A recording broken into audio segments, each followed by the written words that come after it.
Jeffrey Herlings, I think initially he was hoping to be back for last weekend in Portugal. Now it looks like this healing process is going slower than they anticipated. And the rumours of racing the AMS season now, it looks Dirk certainly didn't shut that down. Pretty much said that's on the table, which to me sounds like Jeffrey, that's what he wants to do. It sounded like Dirk would prefer him to stay in MXGP, obviously. That's where he's used to having Jeffrey, and that's his responsibility running that team. And Jeffrey obviously has the number one plate. So from the MXGP side of KTM and that group, Jeffrey Herlings in MXGP is fantastic. But for me, I would actually like to see him if he's healthy, of course. You don't really want him going there half healthy with the Formula E Tomax in. But if Herlings can get back on the bike relatively soon and feel like he's at a half decent level, at least coming into the first round of America, he'll probably never get another chance. This could be his only chance to do it. Hopefully he can still ride a few Grand Prix and maybe get that record as a winning record as well. But from a fan, for something different, for me, I would love to see Jeffrey Herlings do the AMA Nationals. Caroli, I think you said, is going to do at least the first 4 is maybe the plan. Certainly some anyway. And for the AMS series, that's fantastic. But to have Jeffrey Herlings and Antonio Caroli not in MXGP this year, especially when there was that talk that Caroli was maybe going to replace Jeffrey Herlings at the start of the year, and you never know, he could have been one of the guys in contention for a world championship. He's ended up retiring. He's going to go to America and have some fun. Jeffrey Herlings looks like he may, if his foot is halfway decent, could be doing the full series. Nothing's confirmed, of course, but for the AMS series, very, very exciting, especially with the form of Tomac, and there's quite a lot of good 450 guys out there. And Jeffrey Herlings will have to deal with Dylan Ferrandis again, or maybe that should be the other way around. Yeah, I mean, it's going to be interesting. At this stage, it's all going to depend on when Jeffrey's back in this bike. But, you know, whenever I asked Dirk, is he going to be back in Latvia? It was wrote all over his face that he was very worried about when Jeffrey's going to get back on the bike. So I'm really not expecting him back anytime soon, to be honest. I think it's 6 weeks to the AMA National Opener. And I don't know. I think what the plan will be, if he can come back and ride Riola and do well there, that's a week before the AMA National. I think if he can ride that and do well, I think he'll be going race AMA. But if he goes there, if he goes there and sucks, or B, he doesn't make Riola, I don't think he'll probably start the AMA season. And, you know, this is only 5 weeks away to Riola, and he's not even back on the bike yet, and there's no real talk about when he's going to be getting back on the bike. Dirk said he's just I think it's going to be I think it's just starting rehab. So I mean, exactly. Even the race is going to be too good.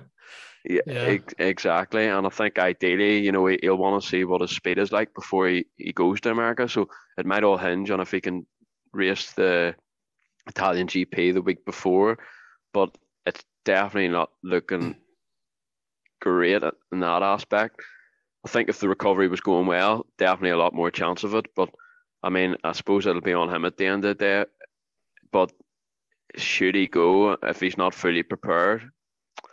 I know it's a 12-round national championship, but you know, if you start the season bad, the first 4 races go bad, the championship could be done before it's even started. So 4 races in 4 weeks. You know, there's no chance to have one couple of weeks off to rehab after 1 round just to get some points. If you're only coming back to your form, and within 6 weeks you've missed 4 or 5 rounds of your optimum speed, and you're probably not going to get the championship back at that point. And I don't think Jeffrey will go in there just for the experience. I think he would like to experience a season there, but he wants to win. He wants to contend for the title because whatever anybody says, he's the fastest MXGP rider in the world, motocross rider in the world, regardless.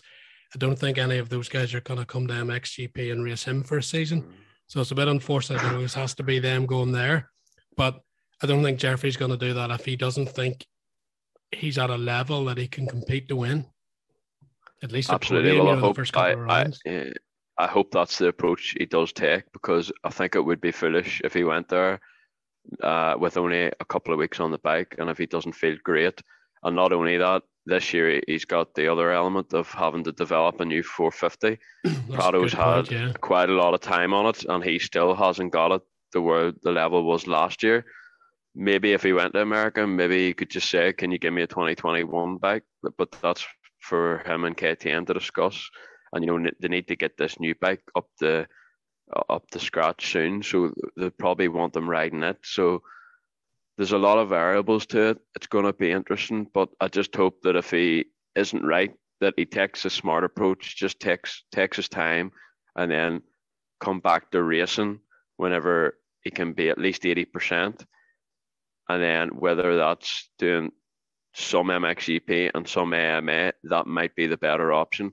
But like I said, it's all going to hinge down to when he's back on the bike. That's the $1 million question at the minute. And if he is back on the bike, say in 3 weeks' time, that gives him for 3 weeks before the AMA National Opener. Going by what Dirk said, I wouldn't be surprised if he does if he does compete the AMA National Championship, because Dirk has had the opportunity to shut it down, and he done the opposite of anything.